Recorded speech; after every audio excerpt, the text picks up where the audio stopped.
Elena Rossi thought scrubbing floors in a billionaire's penthouse would be the easiest $300 she'd ever made, until she heard the words that would destroy her life forever.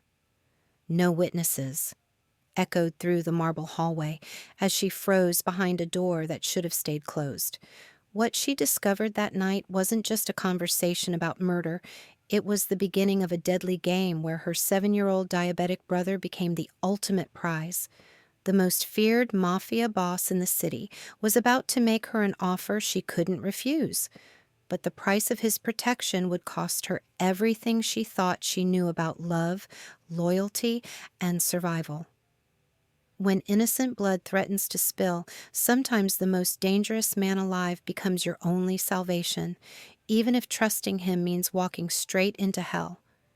Subscribe and tell me where you're watching from, because this story of forbidden love and deadly secrets is about to prove that some families are forged in fire, not blood. The alarm clock screamed at 4:30 a.m., but Elena was already awake. She'd been staring at the ceiling for 20 minutes, counting bills in her head like sheep that refused to bring sleep. Rent, $200 past due. Luca's insulin, $340 due tomorrow. Groceries, whatever was left after everything else. The math never worked out right. Elena rolled out of bed and padded barefoot to the kitchen of their tiny apartment. The linoleum was cold against her feet, curling up at the edges where the landlord had refused to fix it. She started the coffee maker, a wedding gift from her parents before they died, back when she thought her biggest worry would be picking out curtains. That was before the car accident, before suddenly becoming a mother to her 7-year-old brother at 22, before learning that love sometimes meant choosing between medicine and food. The coffee maker gurgled to life as Elena pulled on her cleaning uniform, black pants that had seen better years, and a white polo shirt that she bleached every Sunday to keep looking professional. Her reflection in the toaster showed tired brown eyes and dark hair pulled back in a ponytail that had become her signature look. Not because it was stylish, but because it was practical. She poured coffee into a travel mug and walked quietly to Luca's room. He was sleeping on his side, clutching the stuffed elephant their mother had bought him for his 4th birthday.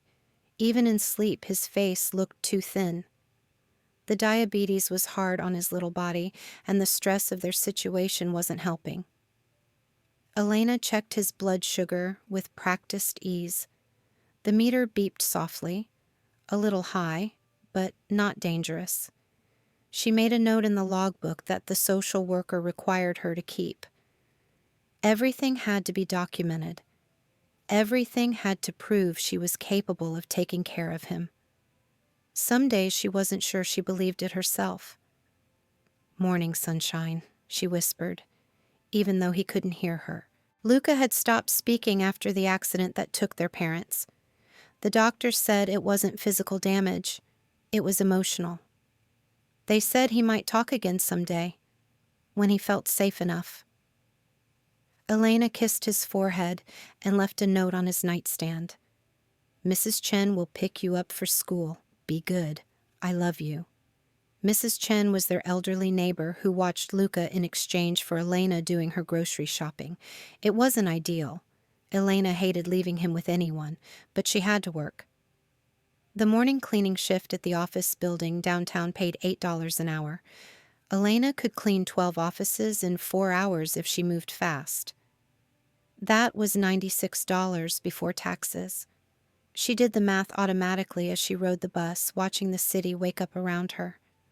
The offices were always the same: empty coffee cups, crumbs on keyboards, trash bins full of paper and broken dreams. Elena had gotten good at making herself invisible. Business people walked past her like she was part of the furniture, talking about deals and vacations and problems that money could solve. She envied them that luxury. By 9 a.m., Elena was done with the morning shift. She had 3 hours before her afternoon job at the grocery store, so she went home to check on Luca. Mrs. Chen was helping him with his homework at the kitchen table, her patient voice explaining math problems that looked foreign to Elena. How was school? Elena asked, ruffling Luca's dark hair. He looked up and smiled, the kind of smile that made every tired muscle in Elena's body worth it. He held up a drawing of 3 stick figures, holding hands. Him, Elena, and Mrs. Chen. A family that worked, even if it wasn't traditional. Elena made him a snack with careful portions. Diabetes meant every carb had to be counted, and headed out for her second job. The grocery store paid $9 an hour, and if she was lucky, they'd let her take home the bread that was about to expire. The afternoon passed in a blur of price checking and cart collecting. Elena's feet ached in her cheap shoes, but she smiled at every customer. Being friendly meant better tips when she helped people to their cars. It was almost 6 p.m. when her phone buzzed with a text from an unknown number. Emergency cleaning job tonight. High-rise penthouse. $300 cash. Must be tonight. Are you available? Elena stared at the screen. $300 was more than she made in a week. It was Luca's insulin money. It was their rent payment. It was too good to be true. She texted back, "What's the address?" The response came immediately. Meridian Tower, 45th floor. 9 p.m. sharp. Ask for Mr. Santos at security. Elena Googled Meridian Tower on her phone. It was one of those glass and steel buildings that touched the sky, where parking cost more than her monthly food budget. The kind of place where rich people lived and made decisions that changed the world.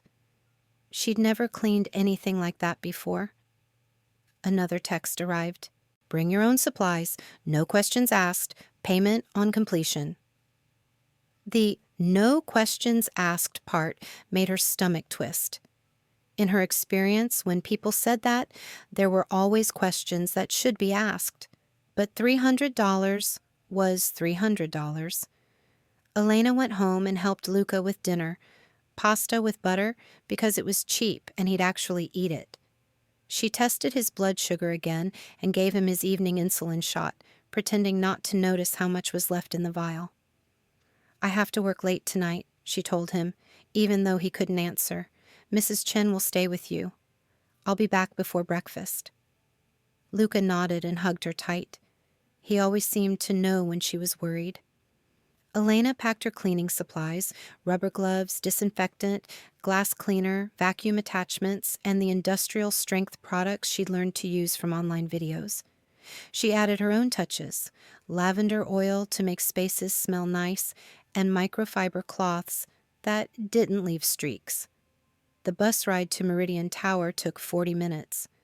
Elena watched the city change from her neighborhood, where laundromats and check-cashing stores lined the streets, to downtown, where every building seemed to reach toward heaven. Meridian Tower was impressive even from the outside, all glass and steel, reflecting the city lights like a mirror. Elena felt small walking through the revolving door into the marble lobby.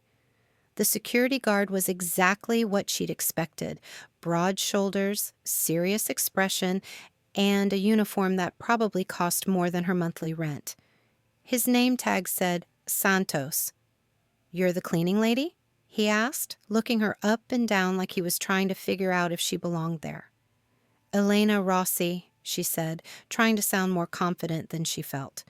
"I'm here about the penthouse job." Santos nodded and handed her a visitor's badge. 45th floor. The elevator needs a key card to get that high. He swiped the card and handed it to her. The apartment should be empty. Just clean and get out. Don't touch anything that looks personal. "How long do I have?" Elena asked. "As long as it takes. The owner won't be back until morning." Santos looked at his watch. "Maybe longer. He's at a business meeting." Elena nodded and stepped into the elevator. The buttons went all the way to 50, but 45 was as high as her card would take her. As the numbers climbed, her stomach dropped. What kind of emergency cleaning job paid $300? What kind of meeting happened at 9 p.m. on a Wednesday night? The elevator stopped, and the doors opened to reveal a hallway that looked like something from a magazine. The carpet was thick enough to lose her shoes in, and artwork hung on the walls. Real artwork, not prints from department stores. There was only one door on the entire floor. Elena used the key card Santos had given her, and the lock clicked open with a soft beep. She stepped inside and forgot to breathe. The penthouse was bigger than her entire apartment building. Floor-to-ceiling windows showed the city spread out below like a blanket of stars. The furniture looked like it belonged in a museum. Leather that probably cost more than her car, and tables made from wood so perfect it didn't look real. Elena set down her supplies and got to work. She'd learned that the best approach was to start with the hardest room and work her way down. The kitchen was spotless already, granite counters and stainless steel appliances that looked like they'd never been used. She cleaned them anyway. The living room was next. Elena dusted carefully around expensive-looking decorations and artwork. Everything seemed fragile and important. She vacuumed rugs that were probably worth more than she'd make in a year. It was while cleaning the master bathroom, all marble and gold fixtures, that she heard voices. Elena froze. Santos had said the owner wouldn't be back until morning. She checked her phone. 10:47 p.m. Maybe he'd come home early. The smart thing would be to announce herself, to call out that she was the cleaning lady and ask if she should come back another time. But something about the voices made her stomach clench. They were coming from down a hallway she hadn't explored yet, and they were speaking quietly, like they didn't want to be overheard. Elena told herself to mind her own business, to finish the bathroom and get out with her $300. Luca needed his insulin. That was all that mattered, but curiosity had always been her weakness. She crept toward the voices, her heart hammering against her ribs. The hallway was lined with closed doors, an office, a library, what looked like a guest bedroom. The voices were coming from the last door on the right. Elena pressed her ear to the wood and immediately wished she hadn't. "I don't care what excuse he has," a man was saying. His voice was calm, which somehow made it more terrifying than if he'd been yelling. "He stole from us. There are consequences." "What do you want us to do?" another voice asked. "You know what needs to happen," the first man said. "No witnesses, no loose ends. Make it clean." Elena's blood turned to ice. She stumbled backward, her cleaning supplies clanging together loud enough to wake the dead. The voices stopped. Elena ran toward the elevator, but her hands were shaking so hard she couldn't get the key card to work. She could hear footsteps coming down the hallway behind her, measured, unhurried, like whoever was following her had all the time in the world. "Please," she whispered to the elevator. "Please, please, please." The card finally worked. The elevator door slid open just as she heard a man's voice behind her. "Going somewhere?" Elena spun around and found herself face to face with three men in expensive suits. They didn't look like business executives. They looked like wolves in designer clothing. The one in the middle was younger than she'd expected, maybe early 30s, with dark hair and eyes that seemed to see everything. He was handsome in a dangerous way, like a knife with a pearl handle. Beautiful, but deadly. "I'm the cleaning lady," Elena said, her voice barely a whisper. "I was just leaving." "I'm sure you were," the man said. He stepped closer, and Elena smelled expensive cologne mixed with something that might have been fear. Not his fear, someone else's. "But first we need to talk about what you heard." "I didn't hear anything," Elena lied. "I was just cleaning. I had my headphones on. Music. I didn't hear anything at all." The man smiled, but it didn't reach his eyes. "Music. That's convenient." Elena's legs felt like water. This was how people disappeared. This was how stories ended badly. She thought about Luca waiting at home, about Mrs. Chen falling asleep in the recliner, about her little brother waking up in the morning to find out he was all alone in the world. "I have a brother," she said, the words tumbling out before she could stop them. He's 7. He needs me. He's sick. Something flickered across the man's face. Surprise, maybe, or something that might have been sympathy. But it was gone so fast Elena might have imagined it. "What's your name?" he asked. "Elena. Elena Rossi." "Well, Elena Rossi," he said, and the way he said her name made her shiver. "You've found yourself in a very complicated situation." Behind him, the other 2 men were watching like guards. Elena realized they were blocking her path to the stairs. The elevator was her only way out, and this man was standing between her and the buttons. "I just need to go home," Elena said. "I won't tell anyone anything. I don't even know what I would tell them. I was just cleaning." The man studied her for a long moment. His eyes were the kind of brown that looked black in the right light, and Elena felt like he was reading her soul. "You're scared," he said finally. "Yes," Elena admitted. There was no point in lying about something so obvious. "Good," he said. "Fear keeps people alive." He stepped aside, and Elena practically threw herself into the elevator. She jabbed the lobby button over and over, as if that would make the doors close faster. Just before they shut, the man spoke again. "Elena." She looked up, meeting his eyes one last time. "Be careful going home." The elevator doors closed, and Elena collapsed against the back wall. Her legs gave out completely, and she slid down to sit on the floor as the numbers counted down towards safety. But even as the elevator descended, she couldn't shake the feeling that safety was behind her now. That whatever had just happened on the 45th floor had changed everything. And she was right. Elena barely slept that night. Every sound in the apartment building made her jump. Footsteps in the hallway, car doors slamming outside, even Mrs. Chen's television through the thin walls. She kept checking the locks on her door and peeking through the blinds at the parking lot below. When morning finally came, she felt like she'd been hit by a truck. Luca was already awake, sitting at the kitchen table with his blood sugar testing kit. He'd learned to do it himself when Elena worked late shifts, and seeing him prick his own finger always made her heart ache. 7-year-olds shouldn't have to be that responsible. "Good morning, sunshine," Elena said, kissing the top of his head. His numbers were good, better than they'd been all week. She made a note in his logbook and started breakfast. While scrambled eggs cooked on the stove, Elena's phone buzzed. Unknown number. Her stomach dropped. "Payment for last night. Thank you for your discretion."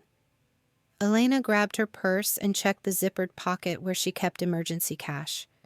$300 bills that definitely hadn't been there yesterday were folded neatly inside. She stared at the money like it might bite her. When had someone put it there? How had they gotten into her purse?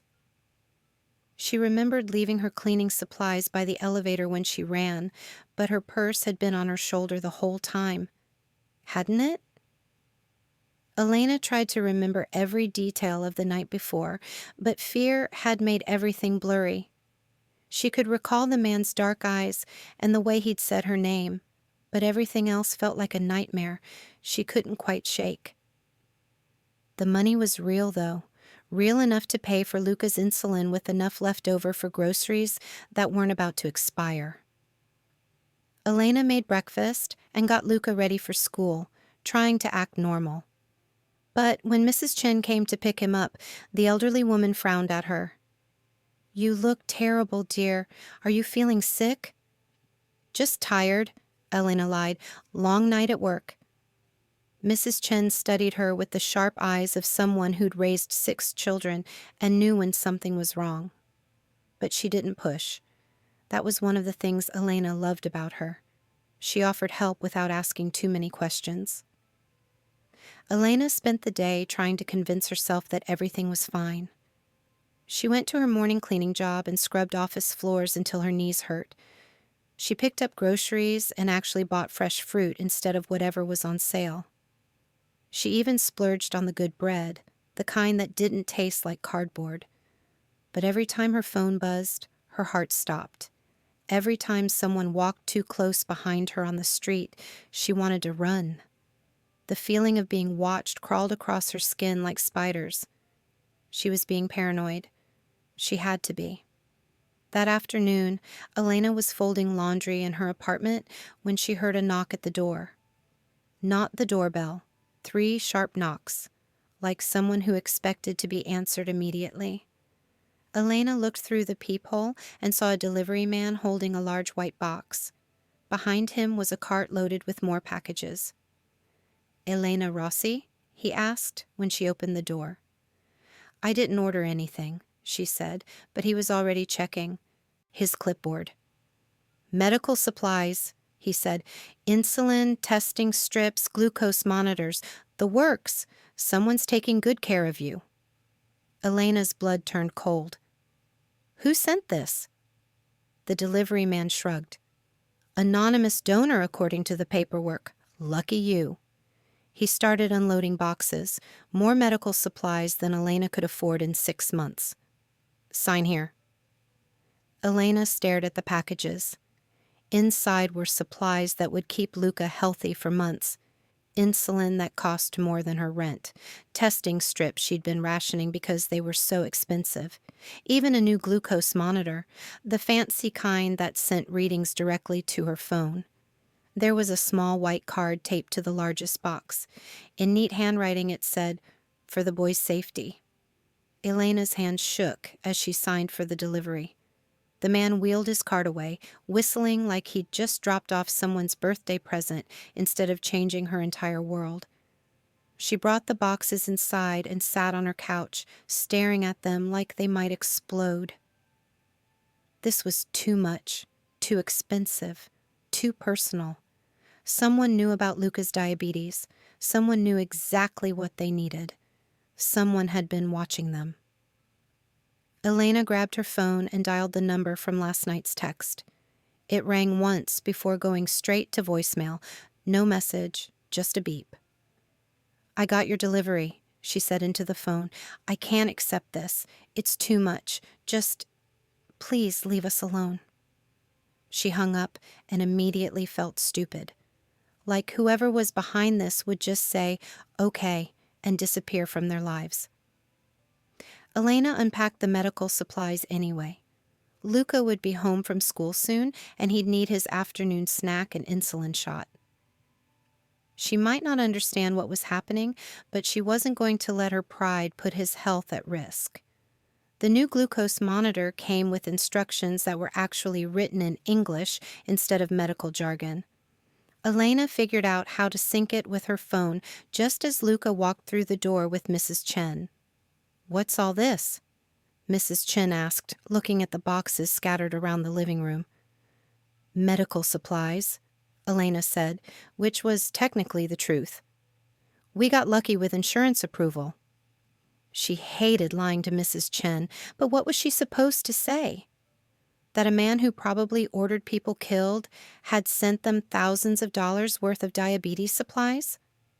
Luca's eyes went wide when he saw the new equipment. Elena helped him test the new monitor, and his face lit up when the reading appeared on her phone a few seconds later. For him, it was just cool technology. He had no idea that someone dangerous was taking care of him. That evening, Elena made dinner with fresh ingredients instead of canned everything. She let Luca have a small piece of cake, real cake, not sugar-free, because the new monitor would track his numbers automatically. She was washing dishes when she noticed the black car. It was parked across the street, engine running, windows tinted so dark she couldn't see inside. Elena had walked past that spot dozens of times and never seen a car there before. She dried her hands and moved to the living room window for a better look. The car was still there, waiting. Elena grabbed her phone and called Mrs. Chen. "Can you come over for a few minutes?" she asked. "I need to run to the store." "Of course, dear. Is everything all right?" "Fine," Elena lied. "Just forgot milk." Mrs. Chen arrived within 5 minutes, one of the advantages of having an elderly neighbor who didn't sleep much. Elena kissed Luca goodbye and headed downstairs, trying to look casual. The black car was still there. Elena walked to the corner store, bought milk she didn't need, and took the long way home. When she rounded the corner to her building, a different car was parked in the same spot. This one was silver, but the windows were just as dark. Someone was definitely watching them. Elena went upstairs and thanked Mrs. Chen, who left with worried glances over her shoulder. Elena locked the door behind her and checked it twice. Luca was in his room doing homework when Elena's phone rang. Unknown number again. "Hello?" she answered, her voice barely a whisper. "Elena." It was the man from the penthouse. His voice was calm, like they were old friends catching up. "How are you settling in with the medical supplies?" "What do you want?" Elena asked. "To make sure you and your brother are safe." "Safe from what?" But even as she asked, Elena knew the answer. Safe from him. From whatever world he lived in, from the consequences of being in the wrong place at the wrong time. "There are people who might be interested in what you heard last night," the man said. "People who don't care about little boys who need insulin." Elena's knees gave out, and she sank onto her couch. "I told you, I didn't hear anything." "I know what you told me," he said patiently, "but they don't know you. They just know someone was there, someone who might talk." "I won't talk," Elena said, hating how desperate she sounded. "I swear I won't say anything to anyone." "I believe you," the man said, and something in his voice made her think he actually did. "But belief isn't enough to keep you safe. Not anymore." Elena heard Luca's bedroom door open. She covered the phone and called out, "Just checking on work, sunshine. Go back to your homework." When his door closed again, she whispered into the phone, "What do you want me to do?" "Nothing," the man said. "Just live your life. Go to work. Take care of your brother. Let us worry about the rest." "Us?" "The people who are watching out for you now." Elena thought about the black car, the silver car, the delivery that had arrived at exactly the right time. "I don't want to be watched." "I know," he said, and there was something almost gentle in his voice. "But sometimes what we want and what we need are different things." The line went quiet for a moment. Elena could hear her own heartbeat in her ears. "What's your brother's name?" the man asked suddenly. "Why?" "Just curious." Elena hesitated. Giving him Luca's name felt like handing over the most important part of herself, but he probably already knew. He knew about the diabetes, the medical supplies, their address. What was one more detail? "Luca," she said finally. "Luca," the man repeated, like he was testing how it sounded. "That's a good name." "He's a good kid," Elena said. "He doesn't deserve to be scared because of something I stumbled into." "No," the man agreed. "He doesn't. That's why we're going to make sure he never has to be." Elena wanted to ask what that meant, wanted to demand answers and explanations and promises she could actually believe. But before she could say anything, the line went dead. She sat in her living room for a long time afterward, holding her phone and watching the street through her blinds. The silver car was gone, but she had a feeling it would be back. Elena helped Luca with his evening insulin and got him ready for bed. She read him 3 chapters from his favorite book, the one about a boy who went on adventures in magical lands, and tucked him in with his elephant. "I love you, sunshine," she whispered as he closed his eyes. Luca signed "I love you too" in the baby sign language their mother had taught them both. It was one of the few ways he still communicated, and it always made Elena's heart ache. That night, Elena sat by her bedroom window and watched the street. Around midnight, a black SUV pulled up where the other cars had been. It stayed there until dawn, and somehow Elena felt safer knowing it was there. She was getting used to being protected by dangerous people, and that scared her more than anything else. 3 days later, everything changed again.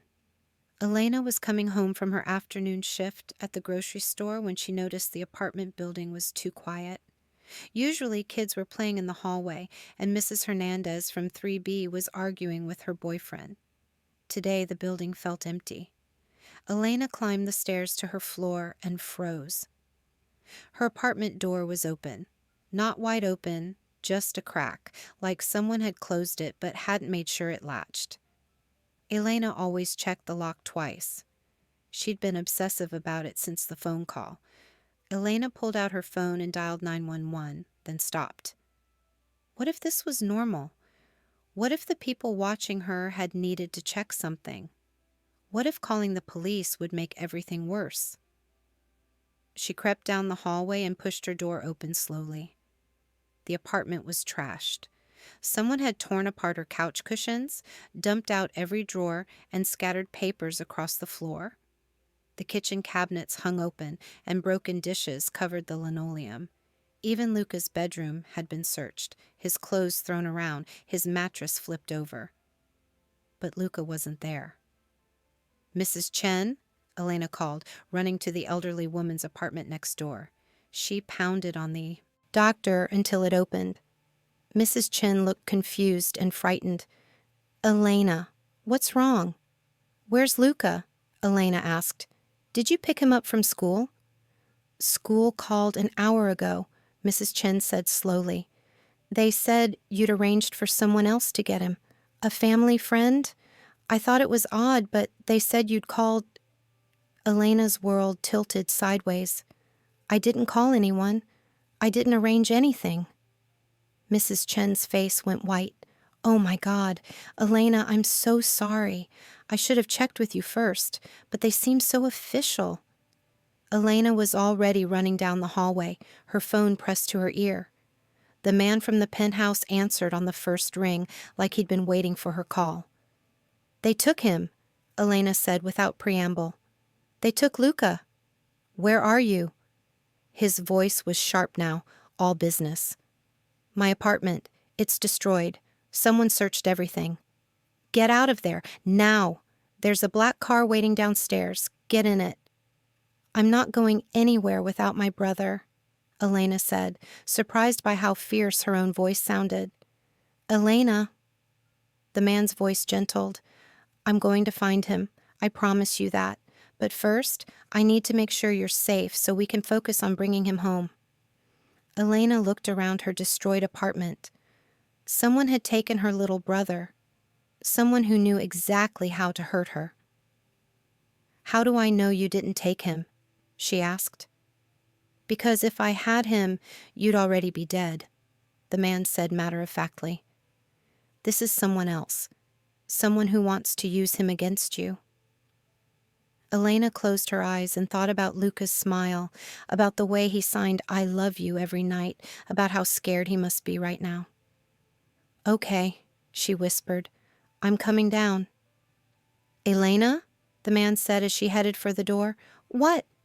"Bring his medical supplies, all of them." The fact that he thought to say that he understood Luca would need his insulin even in the middle of a kidnapping, made something crack open in Elena's chest. She grabbed Luca's diabetes kit and the extra supplies from the delivery, stuffed some clothes in a bag, and ran downstairs to meet whatever came next. The black car was waiting exactly where he'd said it would be.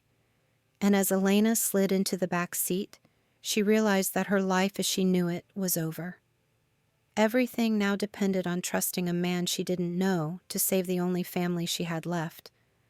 But looking at her destroyed apartment in the rearview mirror, she realized she didn't have any other choice. The black car moved through the city like water, smooth and silent. Elena sat in the back seat, clutching Luca's medical bag and trying not to fall apart completely. The driver was a large man with kind eyes who'd introduced himself as Marco. He kept glancing at her in the rearview mirror like he was worried she might break. "Where are we going?" Elena asked. "Somewhere safe," Marco said. "Boss is meeting us there." Elena wanted to ask more questions, but her throat felt like it was closing up. Every minute that passed was another minute Luca was scared and alone. Another minute without his insulin schedule being followed. Another minute of him not understanding why she wasn't there. The car pulled into an underground parking garage beneath a building Elena didn't recognize. Marco led her to an elevator that required 2 key cards to operate. As they rose through floors marked only with numbers, Elena realized they were going very high. The elevator doors opened to reveal a hallway that looked like something from a luxury hotel. Thick carpet, expensive artwork, and lighting that was somehow both bright and soft. Marco knocked on a door at the end of the hall. "Come in." The voice belonged to the man from the penthouse. Elena followed Marco inside and found herself in what looked like a cross between an office and a living room. Leather furniture, a massive desk, and windows that showed the city spread out below like a map. The man stood when she entered. In the daylight streaming through the windows, Elena could see him more clearly. He was younger than she'd first thought, maybe early 30s, with dark hair that was slightly too long and eyes that seemed to notice everything. He wore a black button-down shirt and dark pants that probably cost more than Elena made in a month. "Elena," he said, and the way he said her name still made something flutter in her chest despite everything. "I'm Nico." "Do you know where he is?" Elena asked without bothering with pleasantries. She didn't care about his name or his expensive clothes. She only cared about getting Luca back. "We're working on it," Nico said. "But first, I need you to tell me everything about today. What time you left for work, what time you came home, anything unusual you might have noticed." Elena sank into one of the leather chairs. "I left at noon for my shift at the grocery store. Everything was normal. Mrs. Chen was supposed to pick Luca up from school at 3:15 like always. But when I got home around 4:30, someone had broken in. Mrs. Chen said the school called and told her I'd arranged for someone else to pick him up." Nico's jaw tightened. "They knew your schedule. They knew about Mrs. Chen. This wasn't random." "Who would do this?" Elena asked, though part of her already knew the answer. "People who want to send me a message," Nico said quietly. "People who think you're important to me." Elena stared at him. "But I'm not important to you. I'm nobody. I just clean buildings and take care of my brother." Something flickered across Nico's face, an expression Elena couldn't quite read. "You're not nobody," he said. "Not anymore." Marco cleared his throat. "Boss, we got a hit on the school's security cameras. Black sedan, no plates, professional job." "Belanti?" Nico asked. "That's what I'm thinking," Marco said. "Same guys who hit the Torino warehouse last month." Elena felt like she was drowning. "I don't understand any of this. Who is Belanti? What does any of this have to do with Luca?" Nico moved to the window and stared out at the city. When he spoke, his voice was careful, controlled. "Dario Belanti runs a family that's been trying to move into our territory for months. He's been looking for leverage, a way to force our hand." "And you think I'm leverage?" Elena asked. Nico turned back to her, and for a moment, Elena saw something raw in his expression. "I think he believes you are." "But I'm not," Elena said desperately. "I told you, I didn't hear anything that night. I don't know anything about your business. I'm just—" "You're under my protection now," Nico interrupted. "That makes you valuable to people who want to hurt me." Elena felt like the world was spinning too fast. 3 days ago, her biggest worry was paying rent. Now her little brother had been kidnapped by criminals because they thought she mattered to a man she barely knew. "This is insane," she whispered. "I know," Nico said, and his voice was gentler than she'd expected. "I'm going to fix this." "How?" "By getting Luca back and making sure this never happens again." Elena wanted to ask what that meant, but her phone buzzed with an incoming call. Unknown number. Answer it, Nico said, but put it on speaker. Elena's hand shook as she accepted the call. Hello? Elena Rossi? The voice was older, rougher than Nico's. It carried the kind of authority that came from years of being obeyed without question. Yes. You have something that belongs to me. I have something that belongs to you. Shall we discuss an exchange? Elena looked at Nico. He nodded encouragingly. I don't have anything that belongs to you, Elena said. The man laughed, but there was no humor in it. Information, my dear. You heard something you shouldn't have heard, saw something you shouldn't have seen. That information belongs to me now. I don't know what you're talking about. Of course you don't, the man said mockingly. Just like you don't know why Nico DeLuca is so interested in keeping you safe. Just like you don't know why a simple housekeeper is suddenly living under the protection of one of the most dangerous men in the city. Elena's eyes widened. Nico's last name was DeLuca. She'd heard that name before, whispered in grocery store checkout lines and mentioned in news reports about organized crime investigations. The DeLuca family was powerful, feared, and she was sitting in Nico DeLuca's office while her brother was being held hostage. What do you want? Elena asked. A meeting, the man said. You and DeLuca, tonight. I'll send you an address. And if we don't come? Then your little brother learns what happens to children who get caught in the crossfire of adult problems. The line went dead. Elena stared at her phone, then at Nico. You're Nico DeLuca? Yes, the Nico DeLuca, from the news, from the FBI investigations? Yes. Elena stood up so fast her chair nearly tipped over. You're a criminal. You're in the Mafia. Yes, Nico said simply, but right now, I'm the only person who can help you get your brother back. Elena paced to the window and back, her mind racing. Everything made sense now. The penthouse, the expensive clothes, the way Marco deferred to him, the casual mention of violence. She'd stumbled into a world she didn't understand, and now Luca was paying the price. Why are you helping me? She asked. Nico was quiet for so long that Elena thought he might not answer. When he finally spoke, his voice was almost too soft to hear, because I know what it's like to lose family. Something in his tone made Elena stop pacing. She looked at him, really looked, and saw grief hiding behind his careful control. What happened? She asked. My wife was pregnant, Nico said, staring out the window. Someone decided that threatening her would be an effective way to get to me. They were wrong about that, but by the time I realized what was happening, he stopped, his jaw working like the words were fighting him. She was 8 months along. We were going to name him Antonio, after my grandfather. Elena's anger deflated like a punctured balloon. I'm sorry. It was 2 years ago, Nico said. I told myself I'd never let anyone get close enough to be used against me again. I told myself I didn't care about innocent people getting hurt, that it was just the cost of doing business.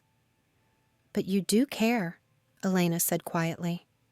Apparently, Nico said, and when he looked at her, something passed between them. An understanding, a recognition. Which is why we're going to get Luca back. Marco stepped forward. Boss, the meeting? It's obviously a trap. Of course it's a trap, Nico said. But they have the boy. We don't have a choice. We could negotiate, find another way. No, Elena interrupted. Both men looked at her in surprise. If there's a chance to get Luca back tonight, we take it. I don't care if it's dangerous. I don't care if it's a trap. He's 7 years old and he's diabetic and he's probably scared out of his mind. Elena, Nico said carefully, you don't understand what you're asking for. I understand perfectly, Elena said, surprised by the steel in her own voice.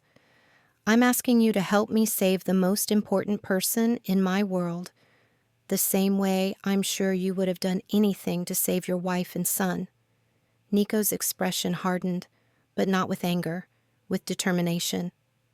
"Marco," he said without taking his eyes off Elena, "call the others. Tell them to be ready." "How many others?" Elena asked. "Enough," Nico said simply. Elena's phone buzzed with a text message, an address across town and a time, midnight. "That's in 6 hours," Elena said. "Good," Nico said. "That gives us time to plan." "What kind of plan?" Nico walked to his desk and pulled out what looked like building blueprints.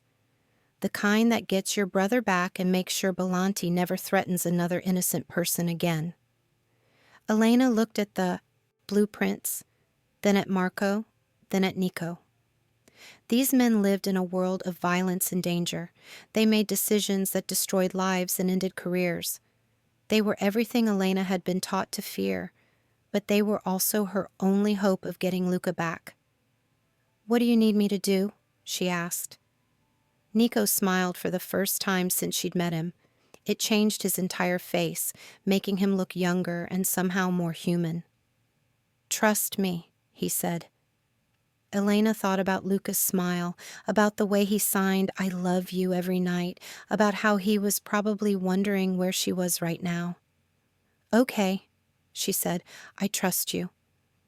And as the words left her mouth, Elena realized they were true. Somewhere between the penthouse and the destroyed apartment and this moment, she'd started believing that Nico DeLuca, criminal, dangerous man, whatever he was, would keep his promises. Now they just had to hope that would be enough to bring Luca home. The next 6 hours would determine whether Elena's faith had been misplaced or if sometimes the most dangerous people were exactly who you needed on your side. Either way, there was no turning back now. Nico was already making phone calls, his voice sharp and commanding as he gave orders Elena couldn't quite follow. Marco was studying the blueprints like they held the secrets to the universe, and Elena sat in a leather chair worth more than her car, holding her little brother's medical supplies and praying that love would be stronger than whatever darkness they were about to walk into. At 11:30 p.m., they would find out. V continue, Part 4. The warehouse district looked like the end of the world at midnight. Empty buildings stretched into shadows, broken windows reflecting streetlights like dead eyes. Elena sat in the back seat of Nico's car, watching the abandoned landscape roll past and trying not to think about all the things that could go wrong. "You remember the plan?" Nico asked for the third time. "Stay in the car until you give the signal," Elena recited. "If something goes bad, Marco drives me straight to the police station." "And if they ask you to come inside?" "I don't move until I see Luca." Nico nodded, but Elena could see the tension in his shoulders. He'd changed into all black, tactical pants, a fitted shirt that probably hid weapons she didn't want to think about, and boots that looked like they could kick down doors. He looked like what he was, a man prepared for war. "Nico," Elena said quietly. "Yeah. Thank you for doing this. I know you don't owe me anything." Nico turned to look at her, and in the dim light of the car, his expression was unreadable. "Elena, Boss," Marco interrupted from the driver's seat. "We're here." The warehouse was exactly what Elena had expected from movies about bad things happening in dark places. Concrete walls, no windows, and a parking lot full of potholes that looked like they hadn't been filled since the 1980s.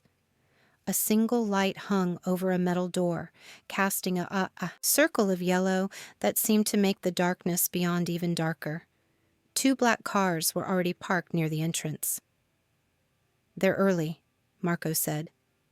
"Or they never left," Nico replied. "Could be they've been here for hours setting up." Elena watched as several figures emerged from the shadows near the building, men in dark clothing who moved like soldiers. Even from a distance, she could tell they were armed. "How many people did you bring?" Elena asked. "Enough," Nico said, but Elena noticed he didn't give her a number. Her phone buzzed with a text. "Come alone, both of you, Any tricks and the boy pays. Nico read it over her shoulder and cursed under his breath. That complicates things. What do you mean?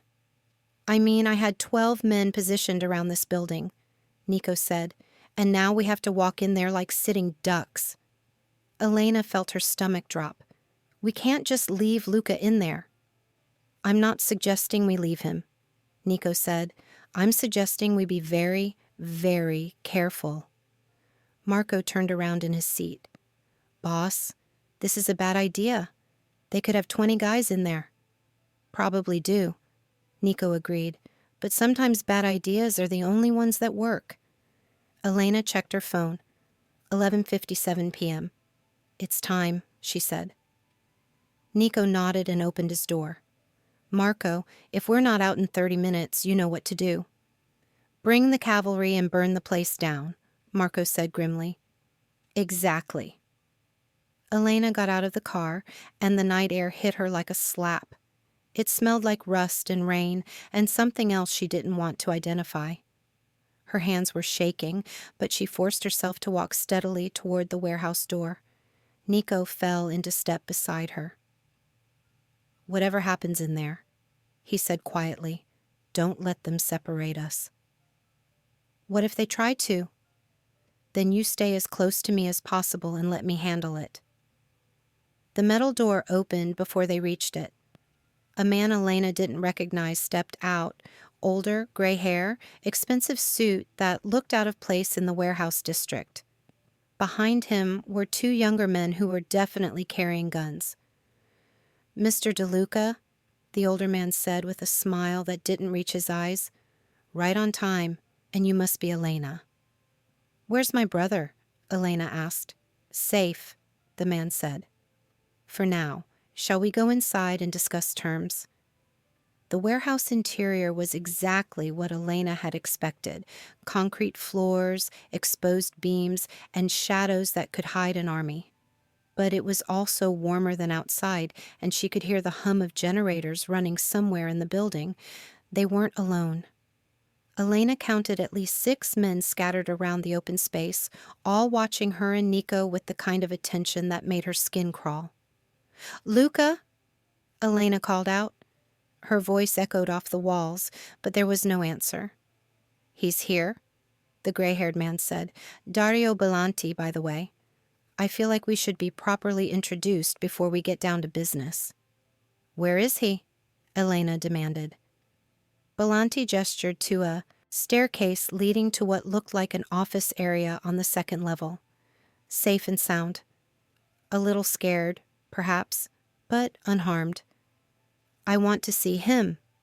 Of course you do, Belanti said. But first, we need to discuss what you're going to do for me in exchange for his safe return. Nico stepped slightly in front of Elena. She doesn't know anything useful to you. Doesn't she? Belanti smiled. She was in your penthouse the night you decided to eliminate my business partner. She heard you give the order. That makes her a witness to murder, Mr. DeLuca. She's not going to testify against me, Nico said. No, Belanti agreed. She's not. But the FBI might be very interested in someone who was present during the planning of a murder. Someone who could be persuaded to cooperate in exchange for immunity. Elena felt the blood drain from her face. You want me to talk to the FBI? I want you to be available if I need you to talk to the FBI, Belanti corrected. Think of it as insurance. A way to ensure that Mr. DeLuca doesn't get too aggressive in his business practices. And if I say no? Belanti's smile never wavered. Then your brother doesn't come home tonight. Elena looked at Nico. His jaw was tight, but he nodded slightly. Whatever he was thinking, he wanted her to agree. Okay, Elena said, but I see Luca first. I need to know he's really okay. Belanti gestured to one of his men, who disappeared up the stairs. A few minutes later, Elena heard footsteps on the metal steps. Luca appeared at the top of the staircase.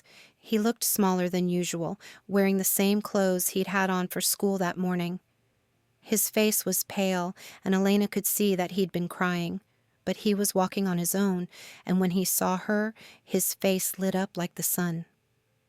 "Luca," Elena called out, starting toward the stairs. "Not yet," Belanti said, and suddenly there were guns pointing at both her and Nico. "First, we finalize our agreement." Elena forced herself to stop walking. Luca was right there, 20 feet away, but it might as well have been 20 miles. "What agreement?" Nico asked. "Simple," Belanti said. "Elena becomes my insurance policy. If you ever move against my family, she talks to the authorities about what she witnessed. In exchange, she and the boy live peacefully." "For how long?" Elena asked. "For as long as I find you useful." Elena understood immediately. This wasn't a one-time deal.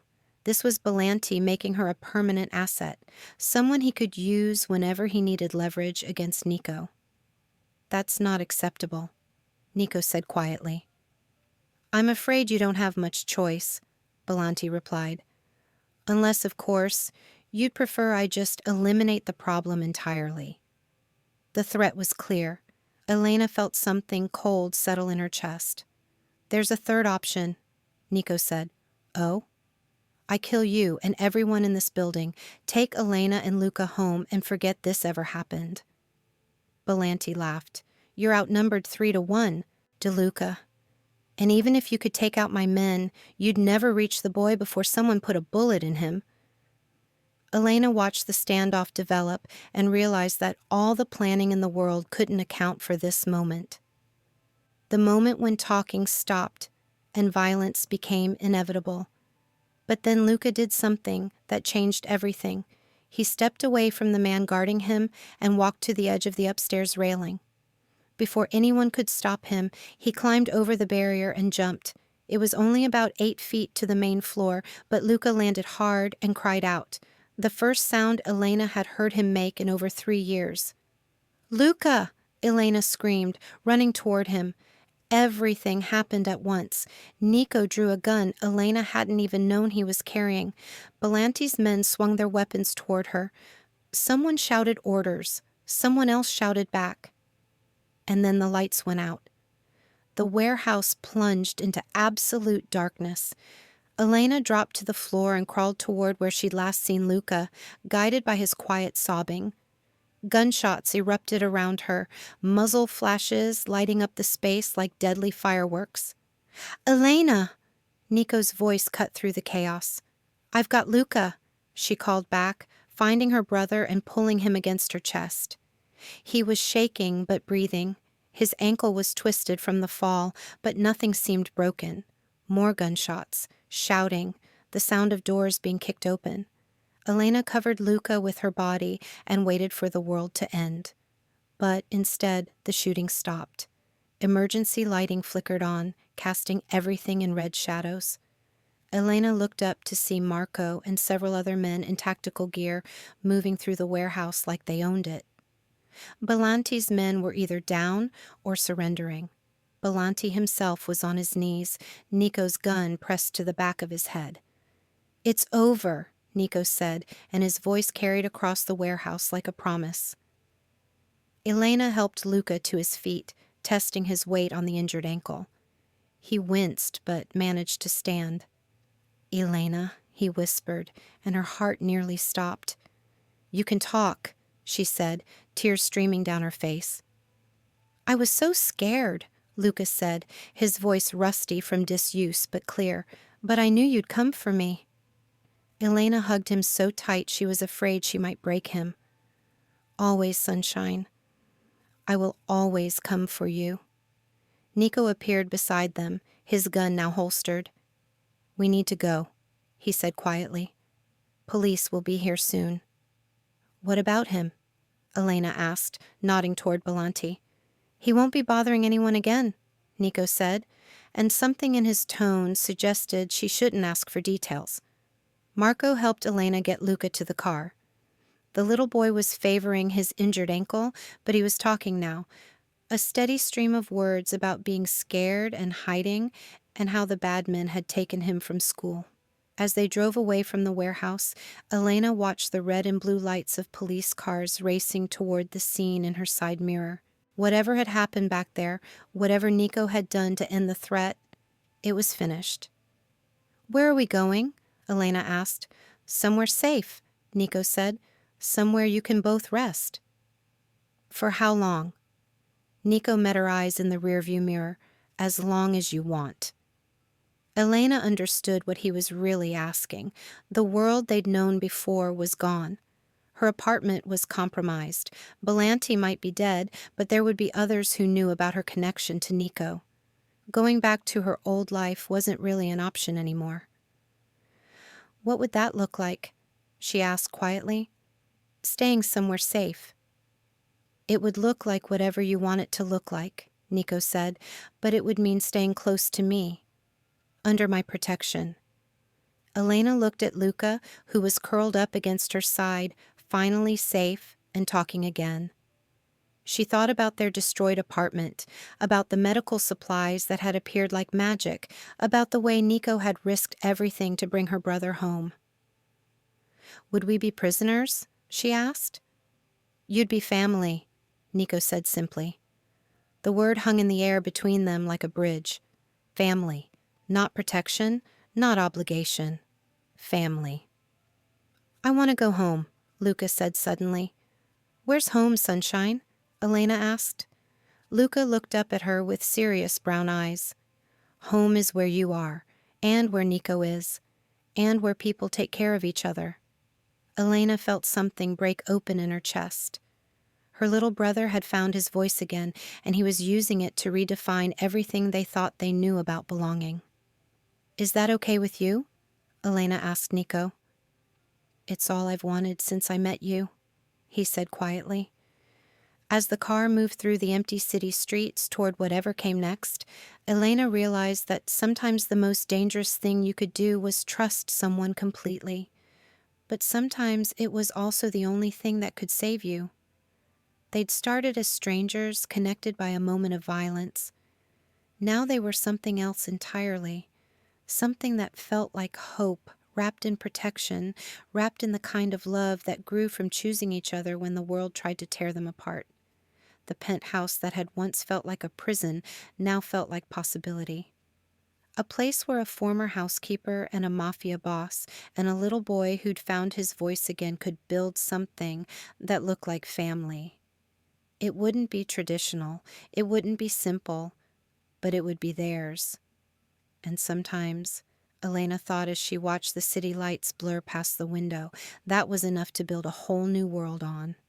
6 months later, Elena woke up to the sound of Luca laughing in the kitchen.